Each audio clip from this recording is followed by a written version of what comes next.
Good afternoon, Mustangs. I'm Jaden Zachary. I'm Akai Robertson, and you're watching Mustang Nation News.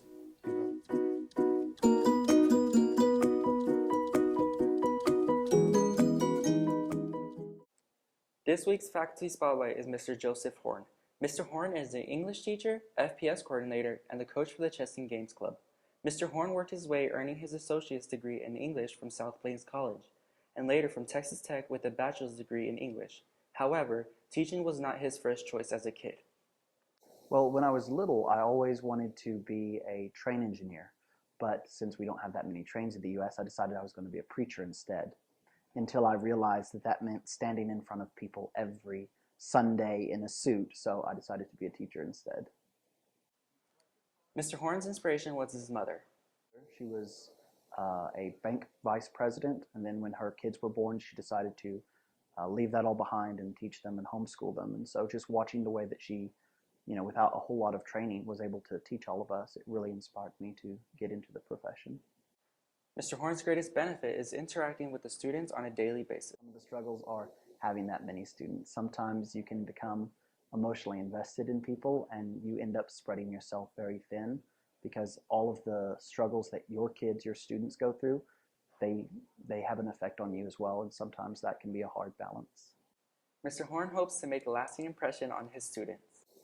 I hope that my students do realize that even though we might disagree, I'm always on their side. I'm here every day for their benefit. I want to be a part of their success, and more than anything, I want them to know that they have someone that is advocating for them.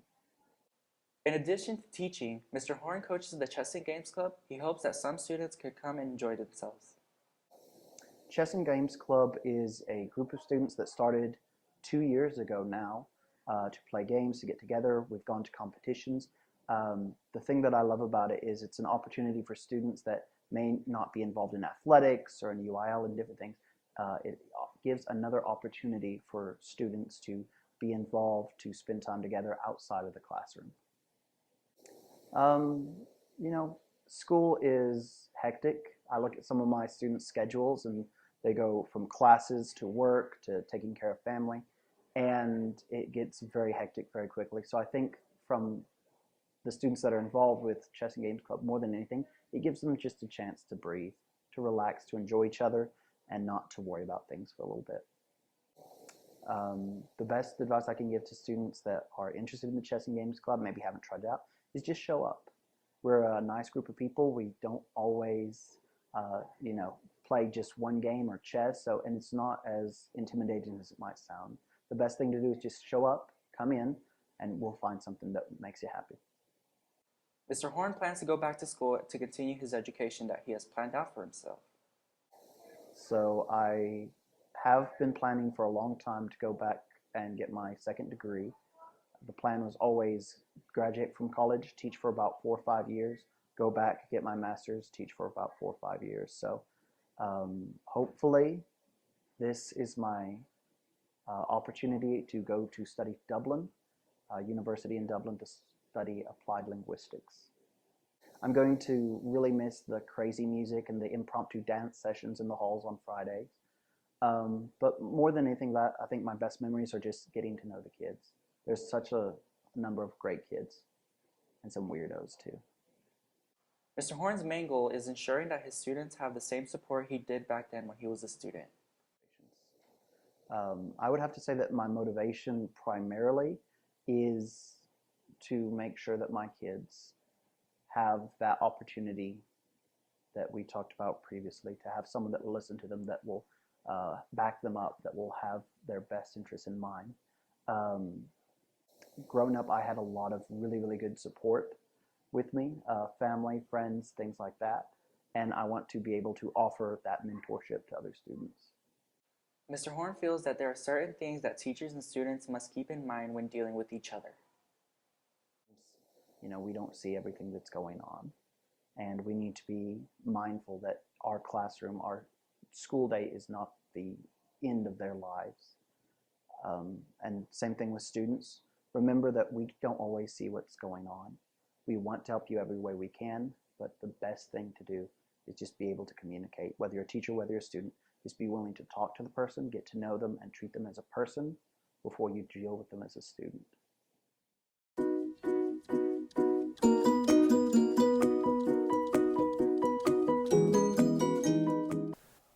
The Texas Music Educators Association held the small school choir pre-area auditions on Friday, November 1st in Odessa.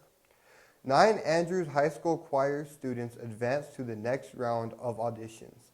They will audition for the Texas All-State Choir on January 11th at Lee High School in Midland. They will be competing against singers from Midland, Odessa, Amarillo, Lubbock, and El Paso.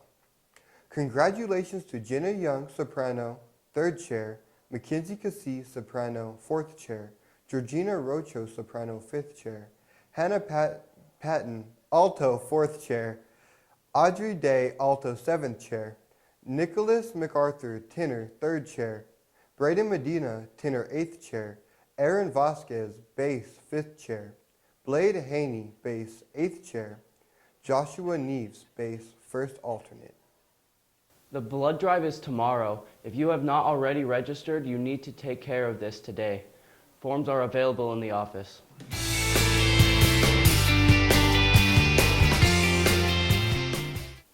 $110 million. That is how many TikTok downloads there have been in the U.S. alone. However, TikTok poses a national security risk. TikTok is a potential counterintelligence threat that we cannot ignore, wrote Senate Minority Leader Chuck Schumer. TikTok is owned by ByteDance, which was launched in 2016, is worth $75 billion, and had been downloaded over 1 million times. This is the second time in the past month that senators called for a federal probe of TikTok. Senator Marco Rubio, a Republican from Florida, said the app should be investigated for concealing content that could upset the Chinese government.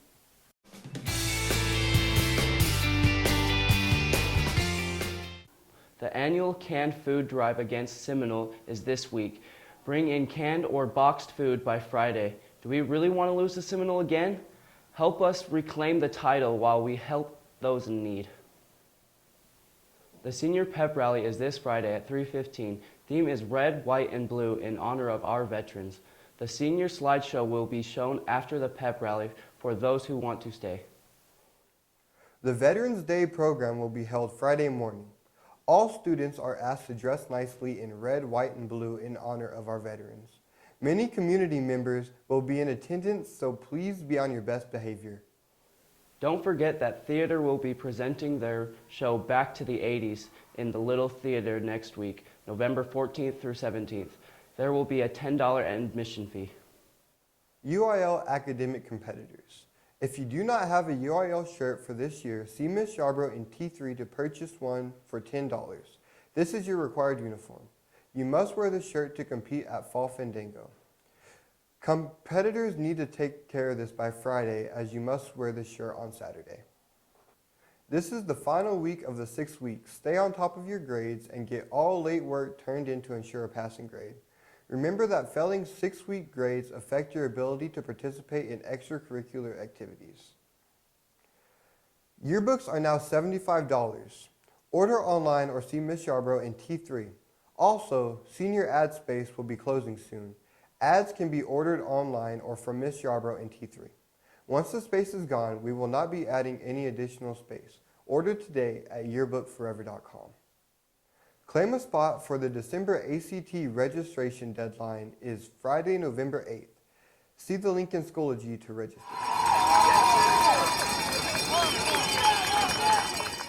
After defeating Seminole in the last game of district, Andrews was tied with Monahans. They had a playoff game this last Saturday. Andrews fell to the Monahans Lobos, losing 3-1 this Saturday.